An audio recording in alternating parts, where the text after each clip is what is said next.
वजीर आजम 2 रोजा दौरे पर 31 जुलाई को इस्लामाबाद पहुंचेंगे। सीपैक की 10 साला तकरीबात के सिलसिले में मरकजी तकरीब से खिताब और पाकिस्तान की अस्करी क़यादत के साथ अहम मुलाकातें लीकियांग के दौरे में शामिल।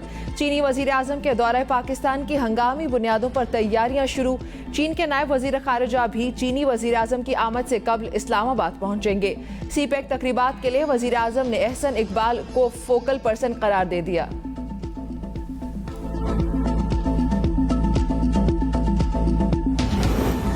पार्लियामेंट के मुश्तरका इजलास में इलेक्शन एक्ट तरमीमी बिल 2023 मंजूर। इलेक्शन एक्ट के शेक 230 की सब क्लॉज 2A में तरमीम शामिल।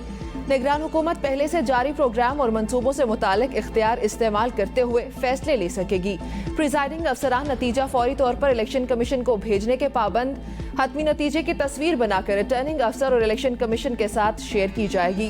प्रिजाइडिंग अफसर नतीजा इलेक्शन की रात 2 बजे तक देने का पाबंद। नताइज जमा कराने की डेडलाइन अगली सुबह 10 बजे तक मुकर्रर। हल्का बंदियां आबादी के तनासुब पर ही की जाएंगी। हल्का बंदियों का अमल इंतखाबी शेड्यूल के ऐलान के 4 माह कबल मुकम्मल होगा। हल्कों में वोटर्स की तादाद में फर्क 10% से ज्यादा नहीं होगा। हल्का बंदियां करते वक्त गैर मामूली केसेस में अजला की हुदूद से बाहर जाया जा सकेगा।